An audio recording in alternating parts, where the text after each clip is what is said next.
राहु क्या रोक रहा है इनकी सफलता की गति को? व्यक्ति बहुत जिद्दी हो जाता है, एको हम द्वितीयो नास्ति, ये भावना उसके अंदर आ जाती है। राहु करवा रहा है। सप्तम भाव जो है जी, ये क्या इंडिकेशन दे रहा है इनके पॉलिटिकल फ्यूचर के लिए? बड़े नेता के रूप में या भविष्य में प्रधानमंत्री के रूप में देखना चाहते हैं? राहुल जी को अभी स्थापित होने में समय लगेगा, बल्कि उनसे अच्छी जो है बर्थ चार्ट है वो यूपी में जो है अखिलेश जी की अभी चल रही है। नमस्कार मित्रों, हमारे देश में लोकसभा चुनाव हो रहे हैं और इस बार के चुनाव बड़े रोचक हो रहे हैं। नरेंद्र मोदी का विराट व्यक्तित्व है, लगातार 10 वर्ष वो देश के प्रधानमंत्री रह चुके हैं और तीसरी बार भी दावा हो रहा है 400 पार जाने का। वहीं विपक्ष के नेता के रूप में, हालांकि जो विपक्ष का गठबंधन है जिसे इंडिया गठबंधन कहा जाता है, उसने सर्वमान्य रूप से कोई नेता नहीं चुना है, कोई पीएम कैंडिडेट नहीं चुना है, लेकिन दृश्य रूप में जो दिख रहा है, जिसे पूरा देश जिसको आभास कर रहा है, वो है राहुल गांधी। राहुल गांधी सबसे ज़्यादा आक्रामक हैं प्रधानमंत्री के खिलाफ और वो इस पूरे गठबंधन का नेतृत्व करते हुए साफ तौर पर दिखाई पड़ रहे हैं। तो राहुल गांधी पर यहाँ पर चर्चा करेंगे। पंडित आशीष वत्स जी हमारे साथ हैं, उनका हम स्वागत करते हैं स्टूडियो में। पंडित जी बहुत बहुत स्वागत है आपका। और राहुल गांधी के बारे में मैं जानना चाहूँगा आपसे, हमारे दर्शक जानना चाहेंगे कि हमारे ग्रह नक्षत्र क्या कह रहे हैं, हमारी ज्योतिषी गणना क्या कह रही है, हमारा ये प्राचीन विज्ञान क्या कह रहा है, राहुल गांधी 2024 में कैसा परफॉर्म करने वाले हैं? श्री गुरुभ्यो नमः। संपूजिकानां परिपालिकानां यतेन्द्रियाणां च तपोधनानां देशस्य राष्ट्रस्य कुलस्य राज्ञां करोति मंगलम भगवान विष्णु। सभी दर्शकों को जय श्री राम। और दीपक जी, आपने जो प्रश्न पूछा है राहुल गांधी को लेकर के कि कैसा रहेगा 2024 में लोकसभा चुनाव में उनकी जो भूमिका है, तो राहुल गांधी जी की भी हमारे पास जो है बर्थ चार्ट है, कुंडली है। तो 19 जून 1970 का इनका जन्म है और इनकी जो कुंडली है, देखिए तुला लग्न की इनकी भी कुंडली है और मोदी जी की भी कुंडली तुला लग्न की थी। उनकी वृश्चिक राशि है, इनकी धनु राशि है। तो तुला लग्न और धनु राशि। अब आप ये देखिए कि इस समय जो राहुल गांधी जी की दशा चल रही है, ये 2019 से ही राहु की महादशा चल रही है और इनकी कुंडली में राहु बैठा कहा, ये देखिए राहु बैठा है पंचम स्थान पर और पंचम स्थान पर बैठ करके राहु जो 180 डिग्री से हिट कर रहा है, ये इनके 11th हाउस को हिट कर रहा है, मतलब 7वीं दृष्टि दे रहा है। एकादश स्थान जो होता है, ये होता है विशेष फुलफिलमेंट का, क्या हमारी इच्छाएं पूरी होंगी। और दूसरा राहु पंचम भाव में बैठा है, पंचम दृष्टि इनके भाग्य भाव को दे रहा है। हम लोग कहते नहीं भाग्य बली है कि नहीं। तो राहु क्या रोक रहा है इनकी सफलता की गति को? एक्चुअली में राहु इनको इतना ज़्यादा भ्रमित कर दिया है, इतना ज़्यादा इनको कंफ्यूज कर दिया है। और हमारे हिसाब से जब राहु की देखिए दशा चलती है तो होता क्या है कि व्यक्ति कुछ चापलूसों एक बात मैं यहाँ बतौर पत्रकार कहना चाहूँगा, आपने कहा कि राहु ने इनको कंफ्यूज कर दिया है। राहुल नाम है और राहुल जी के आप अलग अलग देखें पिछले कुछ वर्षों के उनके भाषण, उनकी बातें, तो कई बार ऐसा लगता है कि वाकई में वो थोड़ा सा कहीं कहीं कुछ भ्रमित भी दिखाई पड़ते हैं। ये बिल्कुल निष्पक्ष भाव से कि कई बार बिल्कुल वो मंदिरों में देर तक पूजा करते हैं और कई बार उनकी टिप्पणी हिंदू धर्म के बिल्कुल विरोध में आ जाती है। तो ऐसा लगता है कि एक अपना स्टैंड क्लियर नहीं कर पा रहे, कुछ भ्रम की स्थिति है। खैर, अब आप पुनः ज्योतिष व्याख्या पर वापस आए। अब आप ये देखिए कि इनके जो 11th लॉर्ड बनते हैं सूर्य, वो भाग्य भाव में बैठे हैं, लेकिन राहु तो सूर्य को भी नहीं छोड़ रहा है। 5वीं दृष्टि से जो है सूर्य को पीड़ित कर रहा है। सूर्य की 4 डिग्री है, राहु 12 डिग्री का है। तुला लग्न में राहु ने सूर्य को जबरदस्त पीड़ित कर दिया। तो इनकी जो विशेष हैं, इनकी विशेष फुलफिलमेंट 2019 से देखिए नहीं हो रही है। ये जहाँ जहाँ जा रहे हैं वहाँ वहाँ डिफीट हो रहे हैं। आप चाहे यूपी के इलेक्शंस का देख लीजिए, चाहे पिछले लोकसभा इलेक्शंस का आप देख लीजिए, समझ रहे हैं। राहुल जी की ये जो वीक पॉइंट्स हैं जो उनके ग्रह नक्षत्रों की, इसमें क्या इनके पास विकल्प हैं? किस तरह इन चीज़ों को बेहतर कर सकते हैं? पहली बात तो है क्या कि हमारा अपना मानना है कि राहु की दशा में देखिए होती, एक हमने सेपरेट वीडियो इसकी अपने चैनल पर बनाई है, लगभग वो आधे घंटे 45 मिनट की है। A to Z राहु जो है राहु के बारे में हमने बताया है। राहु की दशा में होता क्या है कि जैसे ये दशा आती है तो ऐसे ही हमारे ऐसे कुछ दोस्त बन जाते हैं, ऐसे ही मित्र बन जाते हैं जिनके बिना हम नहीं रह सकते हैं। पहले हमको खुद के ऊपर कॉन्फिडेंस होता था, अब हम उनकी सुनी सुनाई बातों पर विश्वास करने लगते हैं। कोई कुछ कान फूंक के गया, हम उसकी बातों को मान लेते हैं। और दूसरा सबसे बड़ी चीज़, व्यक्ति बहुत जिद्दी हो जाता है, एको हम द्वितीयो नास्ति, ये भावना उसके अंदर आ जाती है। उसको लगता है वो जो कर रहा है वो सब सही कर रहा है, जबकि वो नहीं कर रहा है, वो राहु करवा रहा है। ग्रहों के प्रभाव में वो हाँ, तमाम स्टेप्स ले रहा है जिनके परिणाम उसके लिए अच्छे भी हो सकता है ना हो। बिल्कुल बिल्कुल बिल्कुल। तो इनकी अभी बयानबाजी भी शायद वो उन ग्रहों के प्रभाव में कई बार ऐसी बातें भी बोलते हो। और ये देखिए कि राहु की महादशा में गुरु की अभी अंतरदशा चल रही है, उसके बाद जो है 7 मई 2024 के बाद राहु में शनि आ जाएगा। राहु में शनि इनको बहुत वीक कर देगा। राहु में जब गुरु की इनकी दशा अभी चल रही थी तो इनका जो एक चुनाव हुआ है वायनाड वाला जी, देखिएगा उसमें जीत जाएंगे।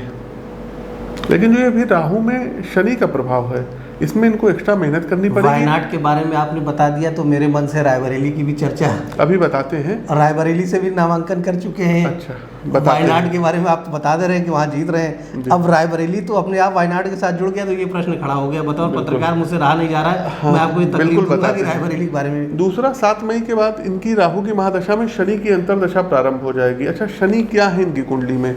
7वें भाव में जा करके मेष राशि में नीच के होकर के बैठ गए हैं शनि, समझ रहे हैं? शनि सप्तम भाव बहुत चीज़ों का होता है। सप्तम भाव पार्टनर का भाव होता है, पार्टनरशिप का भाव होता है, व्यापार का भाव होता है, मैरिड लाइफ का भाव होता है, दाम्पत्य सुख का भाव होता है। तो समझिए, अब तो राहु में शनि फिलहाल अच्छा नहीं है। सप्तम भाव जो है जी, ये क्या इंडिकेशन दे रहा है इनके पॉलिटिकल फ्यूचर के लिए? हमारे हिसाब से ये जो इलेक्शंस होगा इसमें बहुत अच्छा प्रदर्शन तो इनका नहीं रहेगा। कुछ गेन कांग्रेस का कुछ गेन करेंगे, कुछ बेहतर होगा, कुछ सीटें बढ़ेंगे, कुछ सीटें इनकी बढ़ेंगी। असल में है क्या कि गुरु भी देखिए इस समय 1 महीने के लिए अस्त हो गए हैं, समझ रहे हैं? दूसरा, पराक्रम भाव के स्वामी गुरु अस्त हैं, तो ये मतलब चीज़ों को फेस नहीं कर पाएंगे। अगर मतलब पक्ष विपक्ष में जो संवाद होता है उसकी कहीं ना कहीं कमी दिखेगी जी। तो इनके लिए भी वही राहु की दशा चल रही है, तो गर्दन के ऊपर जितने लोग हैं, अंधों की सेवा करना, डीफ एंड डम लोगों की सेवा करना, राहु के मंत्रों का, शारीरिक रूप से पीड़ित लोगों की सेवा राहुल गांधी जी करें तो उनकी ग्रह दशा बेहतर हो सकती है और उसका असर उनके परफॉर्मेंस पे, पॉलिटिकल परफॉर्मेंस पे भी बिल्कुल पड़ेगा। राहु और केतु के मंत्रों का 1.25 लाख अनुष्ठान इनको करवाना चाहिए, समझ रहे हैं? पूजा पाठ तो राहुल जी भी अक्सर मंदिरों में जाते हैं, करते हैं, देर तक बैठते हैं। जी जी। उनके पास भी मुझे लगता है कि योग्य कर्मकांड के विद्वान, कुछ आचार्य, कुछ ब्राह्मणों की टीम भी होगी जरूर उनके साथ। कुछ जो बहुत अच्छे कर्मकांडी हैं उनसे ये पूजा करवानी चाहिए। क्या क्या राहुल जी को उपाय करने चाहिए, एक बार आप संक्षेप में पुनः बताएं। देखिए, सबसे पहले तो राहु और केतु, ये बहुत ध्यान से सुने, कांग्रेस के साथी अपने जो है राहुल जी के जो विपक्ष के शुभचिंतक हैं, राहुल गांधी के शुभचिंतक हैं, जो उन्हें बड़े नेता के रूप में या भविष्य में प्रधानमंत्री के रूप में देखना चाहते हैं, ये जो उपाय पंडित जी बता रहे हैं इस पर गौर करें थोड़ा। प्रत्येक वर्ष इनको 1.25 लाख मंत्रों से राहु केतु की शांति करवानी चाहिए। लोग क्या करते हैं, 18 साल राहु की दशा होती है और एक बार शांति करवा दी, राहु शांत हो गया। ऐसा थोड़ी ना होता, राहु शांत हो गया। राहु आसानी से शांत होने वाला है। तो अच्छा, लोग राहु को ही शांत करवाते हैं, जबकि अगर वो राहु को शांत करवाएंगे तो उधर से जो पावर वीटो है ना वो केतु देगा। केतु और राहु एक दूसरे से समसप्तक होते हैं जी। दोनों 180 डिग्री से दोनों को हिट करते हैं। राहु केतु को करता है, केतु राहु को करता है। तो राहु की करवा रहे हैं तो केतु की भी करवाए, और केतु की कोई करवा रहा है तो राहु की भी करवाए, तब जाके ग्रह जो है कुछ शांत होंगे। दूसरा, अपने ऊपर जो है विश्वास करें, सुनी सुनाई बातों को, सेल्फ कॉन्फिडेंस इनको लाना होगा। तीसरा एक काम ये करना रहेगा कि विकलांगों की खूब सेवा करनी होगी। इनकी जो भी मतलब जो स्टेट्स में गवर्नमेंट्स वगैरह हैं, सरकारें वगैरह हैं, विकलांग कल्याण पर फोकस करें। हाँ, उस पर इनको ज़्यादा फोकस करना होगा। ये भी राहुल जी के लिए अच्छा हो सकता है। बिल्कुल। कई राज्यों में सरकार है, गठबंधन में भी है। जी। तीसरा, इनके भी इष्ट भव और भवानी शिव और पार्वती बनते हैं जी। तो उन्हीं को पकड़ें, उन्हीं को साधें, किसी प्रकार के जो है उल्टे सीधे बयान ना दें, क्योंकि ये अगर जो है हिंदू धर्म को लेके कुछ अपना बयान भी देंगे तो ये अपना दूसरा भाव भी पीड़ित कर रहे हैं। दूसरा, ये अपना 9वां भाव भी जो है खराब कर रहे हैं। 9वां भाव धर्म का, अध्यात्म का होता है, द्वितीय भाव वाणी का। तो दीपक जी एक चीज़ और बताएंगे। देखिए, इस समय हमने अभी आप वीडियो में बताया ना, गुरु अस्त हैं, तो आप ये देखिएगा, अभी हम बोल रहे हैं ना, आगे आप उनका स्टेटमेंट सुन लीजिएगा राहुल जी का। इधर ये गुरु अस्त हैं, 1 महीने के भीतर ही कुछ और भी बयान इस तरह करेंगे जिससे इनको नुकसान होगा, स्वयं अपना नुकसान करेंगे। बिल्कुल। तो ये कुछ ऐसे समुदाय के ये खिलाफ, कुछ ऐसे सनातन को ले करके बयानबाजी कर जाएंगे, ऐसी बयानबाजी कर जाएंगे कि इनका नवम भाव ऑलरेडी पीड़ित हो जाएगा। समझ रहे हैं, व्यक्ति को किसी मतलब करने की जरूरत नहीं होती, उपग्रह सब करा देते हैं। हाँ, स्वयं गलतियां हो जाती हाँ, हैं। मनुष्य जान कई बार समझ नहीं पाता, उसे लगता है वो अच्छा कर रहा है लेकिन वो बुरा करता है, जिसके दुष्परिणाम उसे ही भुगतने पड़ते हैं, अपना ही नुकसान होता है। तो राहुल गांधी का जो कि विपक्ष के देश में इस समय शीर्षस्थ नेता कहे जा सकते हैं, प्रैक्टिकली जो देश का राजनीतिक परिदृश्य है उसमें पंडित आशीष वत्स जी ने बड़ा एक सटीक विश्लेषण दिया है। और दिख भी रहा है कि कुछ ऐसे बयान राहुल जी पिछले कुछ वर्षों में इस चुनाव में भी लगातार दे रहे हैं, जिससे उनके चाहने वाले भी कई बार दुखी होते हैं, असंतुष्ट होते हैं। राहुल गांधी के बारे में क्या उपाय करें, किस तरह से वो अपने डैमेज को कंट्रोल कर सकते हैं, आगे अपनी रणनीतियों को बेहतर कर सकते हैं, अच्छे रिजल्ट्स ले सकते हैं, वो भी पंडित जी ने बताया। पंडित जी, ओवरऑल विपक्ष की क्या स्थिति देख पा रहे हैं आप, और ये जो चुनाव चल रहे हैं विपक्ष इसमें क्या हासिल करने वाला है? पिछले चुनाव की तुलना में क्या कुछ बेहतर होने जा रहा है विपक्ष का? देखिए, सबसे पहले तो हम यदि बात करें तो हमने तो आपको पहले बता दिया है कि बीजेपी कमबैक करेगी, नरेंद्र मोदी जी प्रधानमंत्री पद पर सुशोभित होंगे। राहुल जी विपक्ष के क्या शीर्ष नेता के रूप में स्थापित हो जाएंगे इस चुनाव के साथ? क्योंकि अभी विपक्ष में ऐसे कुछ नेता हैं जो राहुल जी को इस पूरे गठबंधन का नेता या फ्यूचर का पीएम कैंडिडेट स्वीकार करने को तैयार नहीं होते हैं। ऐसा नहीं है, राहुल जी को अभी स्थापित होने में समय लगेगा, बल्कि उनसे अच्छी जो मतलब जो है बर्थ चार्ट है वो यूपी में जो है अखिलेश जी की अभी चल रही है। यानी अखिलेश यादव जो है ग्रहों के मुताबिक हाँ उनसे बेटर परफॉर्मर है। हाँ, उनसे बेटर परफॉर्मर रहेंगे। एक चीज़ और बताएंगे, जैसे हमने मोदी जी के लिए बताया था ना, अनुराधा नक्षत्र कमल का फूल सिंबल है। देखिए, राहुल जी का जो जन्म नक्षत्र है ये मूल नक्षत्र के हैं। राहुल जी मूल नक्षत्र वाले जो व्यक्ति होते हैं ना, ये थोड़े जिद्दी टाइप के होते हैं। क्या मूल शांति वगैरह हुई है? हाँ, अब हमको नहीं पता, हम इसको कैसे बता सकते हैं? नहीं, अब तो नहीं हो सकती है, अब नहीं हो सकती। जन्म के कुछ समय पश्चात ही हाँ, जन्म के मूल शांति होती। बहुत बड़ा देखिए विषय इन्होंने पकड़ा है। और जो भी लोग धर्म से जुड़े हैं, कुछ बच्चों का जन्म जब मूल में होता है, मूल नक्षत्र में, तो मूल शांति का एक अनुष्ठान कराया जाता है। अब हो सकता है राजीव जी ने, स्वर्गीय राजीव गांधी जी ने कराया हो, वो भी तमाम ब्राह्मणों के पंडितों के संपर्क में रहते थे, बड़े धार्मिक व्यक्ति थे।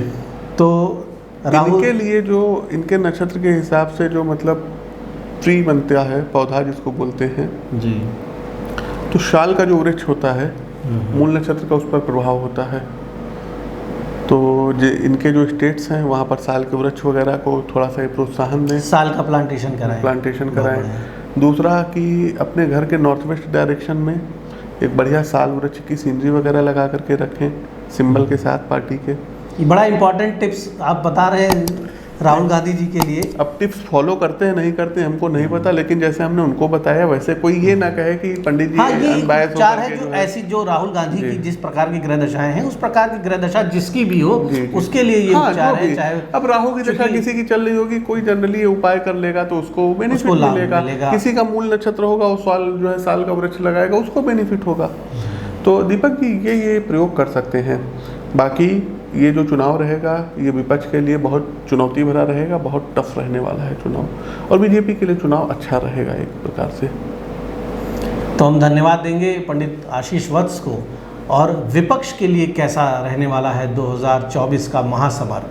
विपक्ष के जो इस समय युवराज राहुल गांधी, जो स्पष्ट तौर पर एक नेतृत्व देते हुए दिखाई पड़ रहे हैं, बहुत मुखर हैं मोदी जी के खिलाफ, भाजपा के खिलाफ आक्रामक हैं जी, उनके बारे में भी आपने बताया, एक सटीक विश्लेषण भी दिया कि कई बार ऐसे बयान दे जाते हैं, राहु की दशा उनकी अभी नियंत्रण से बाहर है, गड़बड़ है, जिस वजह से कुछ ऐसा भी बोल जाते हैं जो उनके दल को या उनकी विचारधारा को, उनके पॉलिटिकल गेन्स को, राजनीतिक हितों को भी जिससे चोट पहुंचती है जी। तो पंडित जी को धन्यवाद।